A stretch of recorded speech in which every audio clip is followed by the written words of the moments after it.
ભાબરના બળોધન ગામમાં દૂધ ડેરી પાસે સર્જાયો ગંભીર અકસ્માત સર્જાતા ઠાકોર ધીરાજી દુદાજી આશરે ઉંમર વર્ષ 45 રહે બળોધનનું કમકમાટી ભર્યું મોત। અકસ્માતની ઘટના બનતા ધીરાજી દુદાજી ઠાકોર બેભાન થઈ જતા તાત્કાલિક ખાનગી વાહન દ્વારા ભાબર સરકારી હોસ્પિટલમાં રિફેર કરવામાં આવ્યા।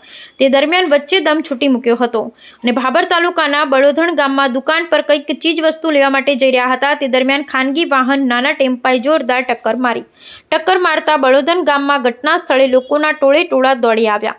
ત્યારબાદ ધીરાજી દુદાજી ઠાકોરને આગળ ધારપુર ખાતે રિફર કરવામાં આવતા વચ્ચે દમ છૂટી ગયો હતો।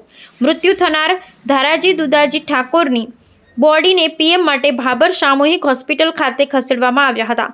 બોડીને પીએમ કરી અને વાલી વારસાને સોંપવામાં આવી હતી। અકસ્માતની જાણ થતાં ઘટના સ્થળે ભાબર પોલીસ દોડી આવી હતી અને વધુ તપાસ આગળ હાથ ધરવામાં આવી। અકસ્માત સર્જાતા બળોધણ ગામ સહિત ઠાકોર સમાજમાં શોકનું મોજું ફરી વળ્યું હતું। બ્યુરો રિપોર્ટ ગોપાલ કે પૂજારા, ભાબર, બનાસકાંઠા।